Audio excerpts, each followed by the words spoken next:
Hi everyone, I'm Megan and I'm one of the instructors here at Cheehaw Park and Zoo in Albany, Georgia.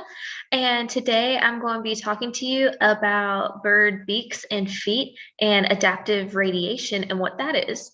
All right, so let me share my screen real quick. All right, so bird beaks and feet and adaptive radiation and what that is what we're going to be talking about today. So first of all, let's talk about some bird characteristics. And so birds, they all have feathers.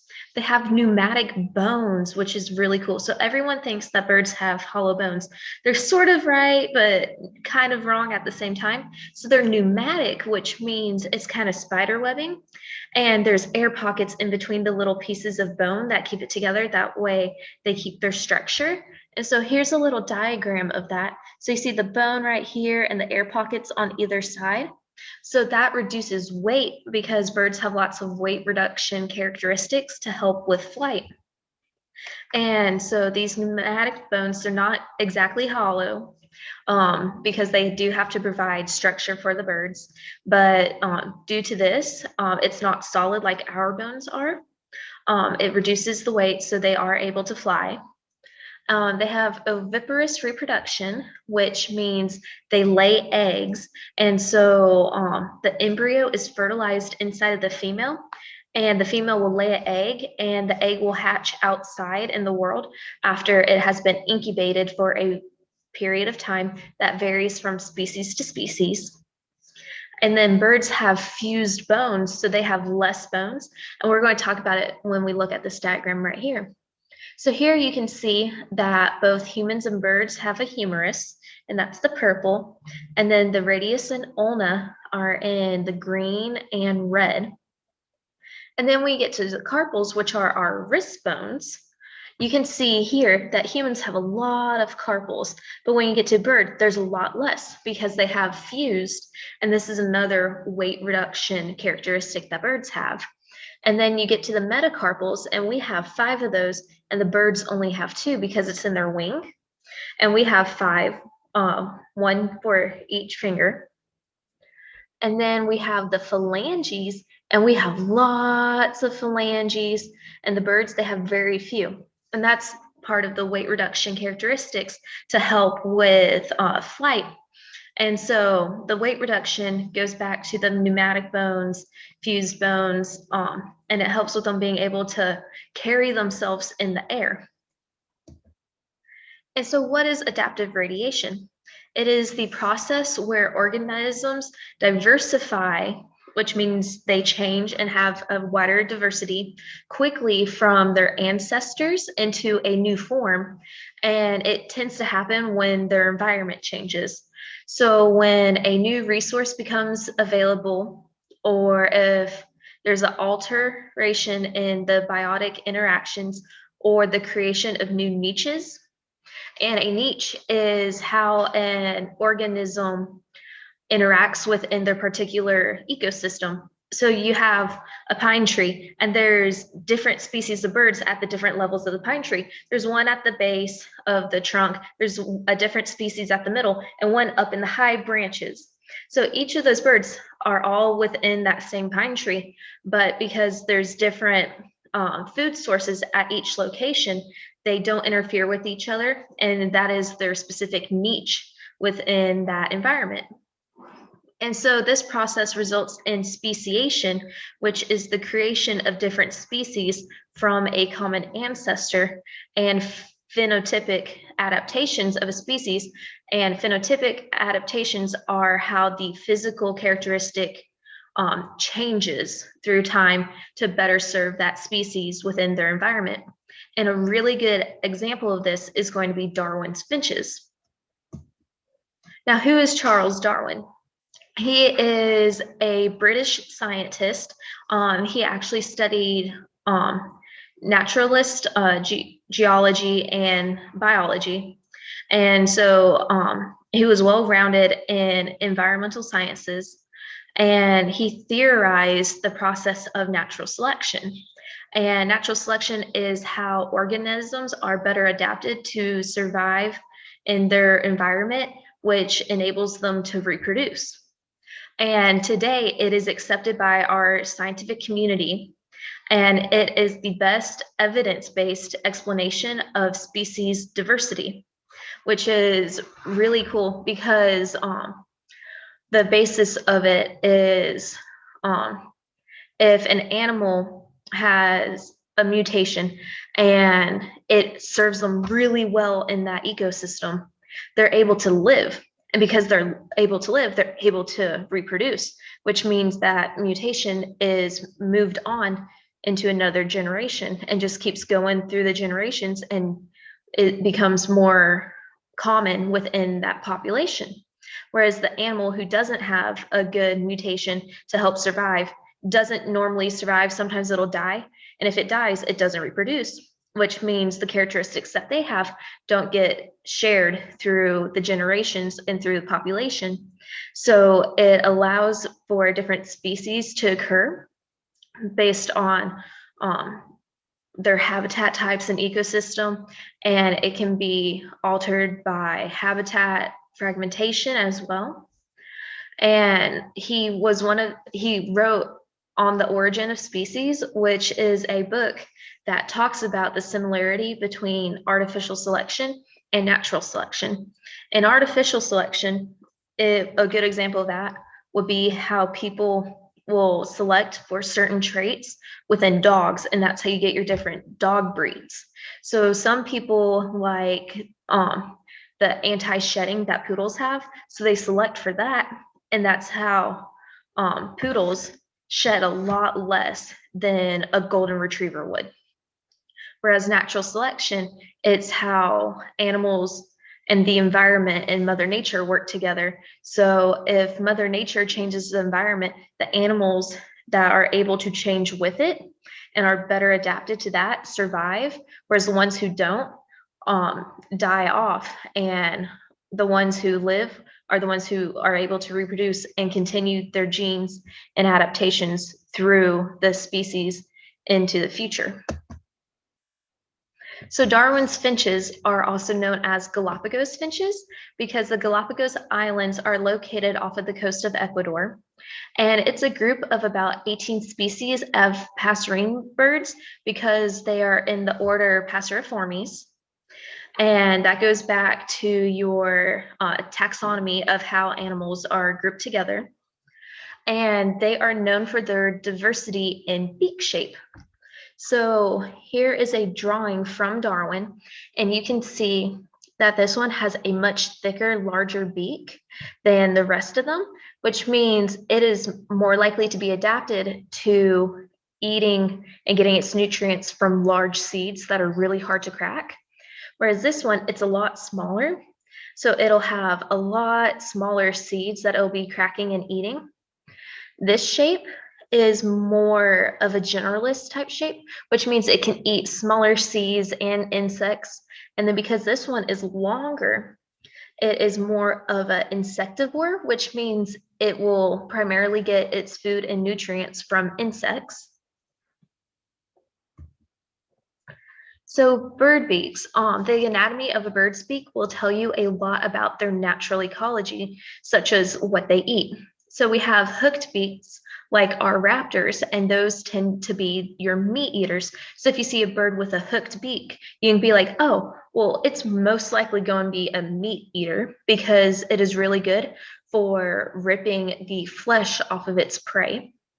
The cone-shaped beaks are really good for opening seeds because they're nice and sturdy. It's not too long, so it won't be fragile and break.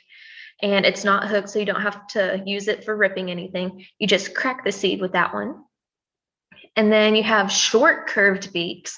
So they're not going to be as long as your hooked beaks. It's going to be a little bit shorter. And those are able to open really hard fruits and some nuts. And then you have your straight thin beaks, which are good for catching insects. And then your needle-like beaks are good for drinking nectar, kind of like a hummingbird. So this one's really long and thin, kind of like a sewing needle, right?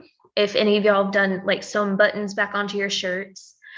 So it's really good for the hummingbird to be able to drink nectar out of flowers, or if you have a hummingbird feeder, you can see that they go into the fake flowers on your feeder, and that's how they will drink their food. And then crossbills are really cool because their beak is kind of crossed like this.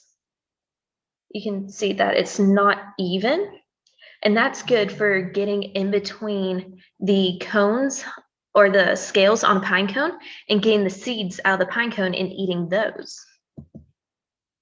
And there's lots of different types. So we have our generalist, which are a more flat bottom piece, and the top's a little bit curved. And then, like we said, our insect catching is more of a cone shape. And then our grain eaters are going to be shorter, broader ones.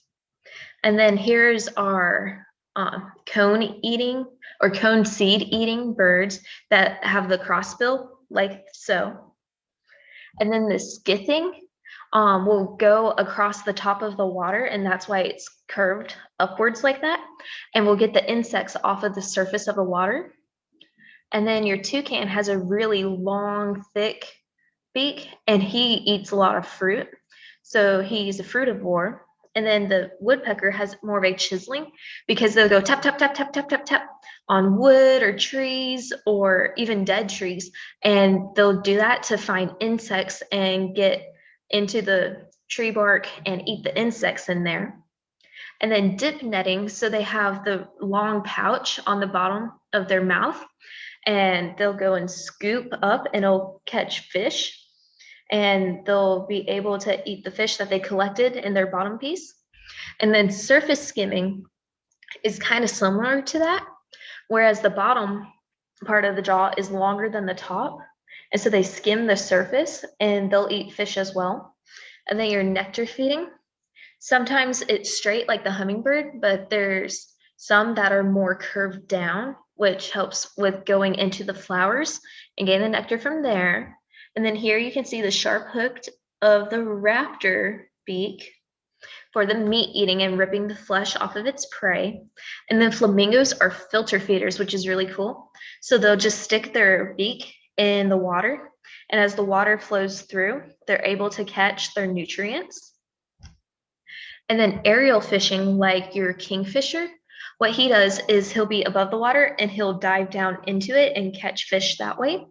Whereas your pursuit fishing, he'll already be sitting on the water surface, kind of like a duck, and he'll dive down that way. And then we have our scavengers, like our turkey vulture and black vultures here in Georgia. And so it's more of a hook because they do eat meat, but it's usually already dead. And so they still have to rip that meat off of the prey item. So for bird feet, a bird's feet, just like their beak, tells you a lot about their natural ecology and what type of animal they live in, what kind of animal they are, and what type of habitat they live in. So songbirds have independent flexible toes with one pointing backwards. So they'll have three in the front and one in the back, and they're all flexible and can move independently, which is really good for being able to perch.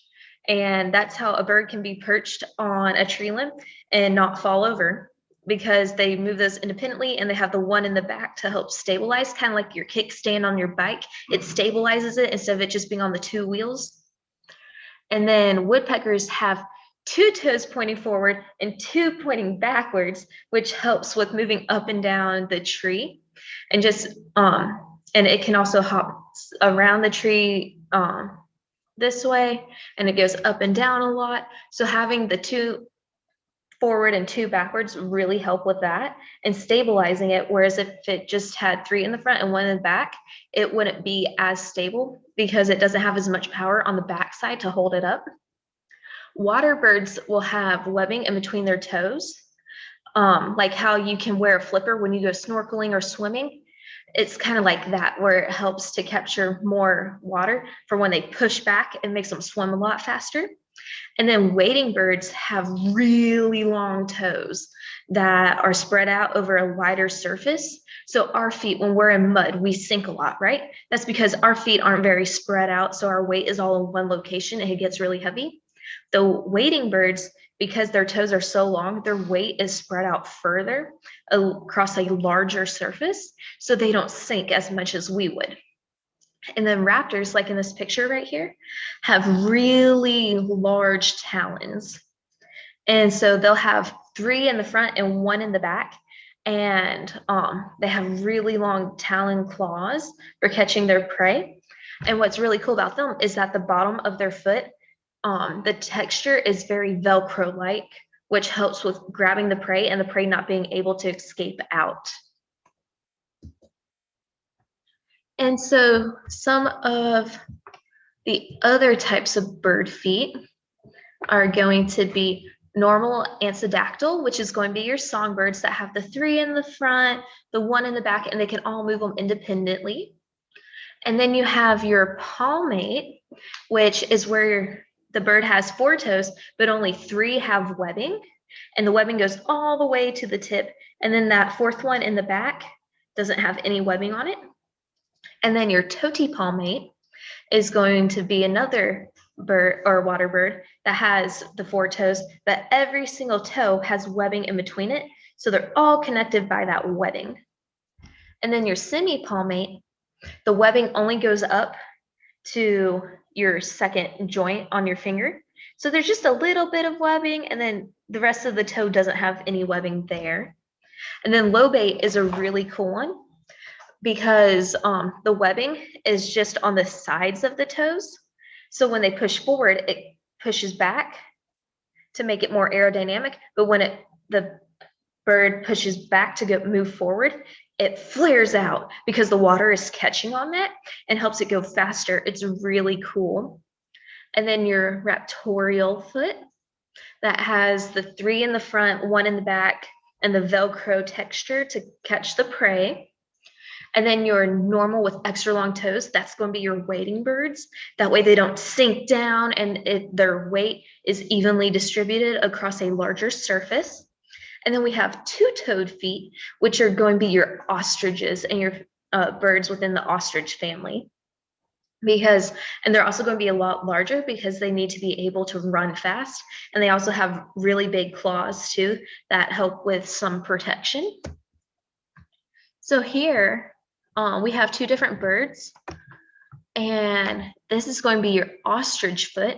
And you see how one toe has a really big claw. The other toe doesn't. And that claw is really strong, and they have really strong legs too because they're used to running a whole lot. And that's how they protect themselves, is they will kick at the predator coming after them. And then this is a very similar large flightless bird, but they're not in the same family. And this is a cassowary foot. And so they're found in Australia. And they have very large feet as well with large claws. And what they do is their middle toe right there is a lot bigger than their outside toes. Do you see that? So their middle one is a lot bigger than the two sides.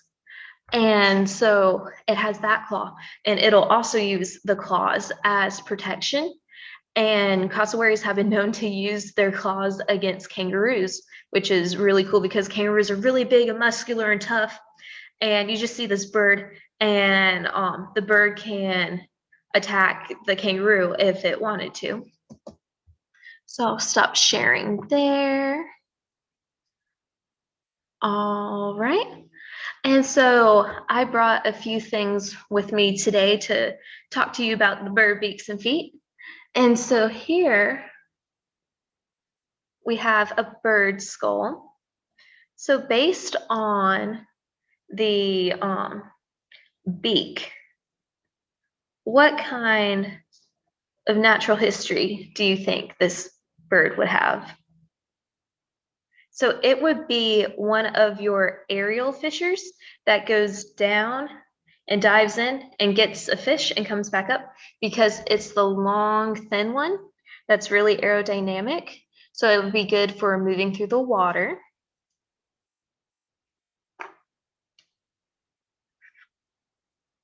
And then we have this guy right here. And you see how it's really hook shaped?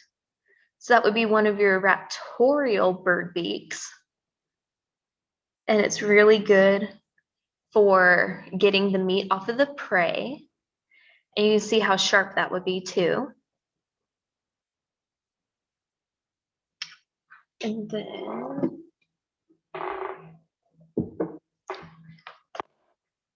we have this guy. So this is a pigeon. So do you think he's really specific at what he eats based on his beak? Can you see that? Or do you think it's kind of more generalized? So it's going to be more generalized because pigeons are generalist. And as you can see, it's kind of flat at the bottom and a little round at the top, but not very much. So he'd be good at eating some small seeds and grains, but also small insects and maybe some fruit. So that's what his beak would be good for. And now while I have him here, we're going to look at his feet. So you see his feet? He's got 3 in the front, 1 in the back. So what did I say those were going to be? The independent moving toes, and the one in the back helps support and help with perching, right? Because we see pigeons perched on buildings all the time, and they never fall off, right? The only time you see them move is when they fly. So that helps them stay perched on the buildings and not fall off, especially if they're sleeping.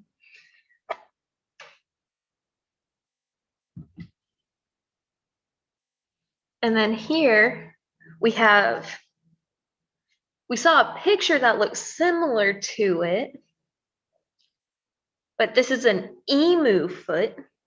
So it's quite large, larger than my hand. And you can see it has a large claw as well. And the 2 other toes are a little bit smaller than the middle toe. And they also have claws, whereas your ostrich only had 2 toes and the smaller one did not have a claw.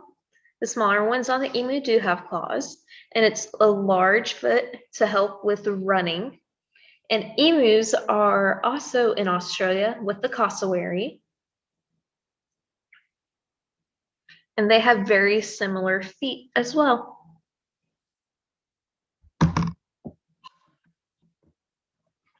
And then we have our raptor foot.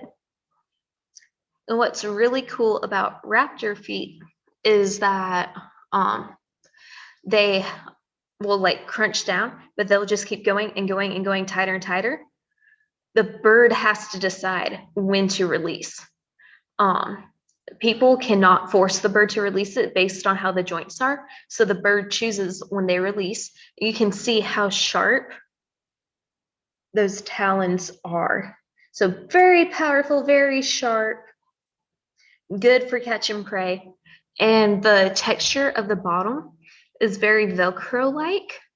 So a lot of their prey species have fur or feathers, and that Velcro-like material will just grab onto it, kind of like when you have Velcro shoes, and it will help it hold on to its prey longer.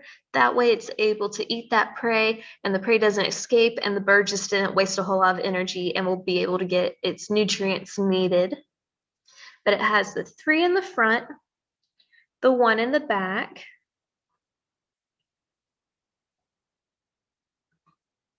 and we have one last foot to look at. So what do you think this is? So this is an owl foot, and you can tell because it has talons on it, and they're a little bit smaller, and there's feathers all the way down because a lot of owls have really furry feet.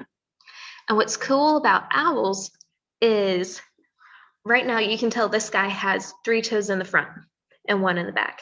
But what's cool is owls can move this toe, and it can also go in the back because it'll help with them being able to hold on to their prey, because it's easier since they don't have quite as much Velcro-like material on the bottom of their foot. It's easier to hold on to your prey when you have 2 on the back and 2 in the front. So when they can move that toe to the back, and it'll be like a woodpecker where it's the 2 forward, 2 backwards facing, and it'll help them get a better grip on their prey, and the prey won't be able to escape. So that's a really cool fun fact about owl feet. All right. So does anyone have any questions for me? All right. Well, I hope you enjoyed the talk about bird beaks and feet, and I hope y'all have a great day. Bye.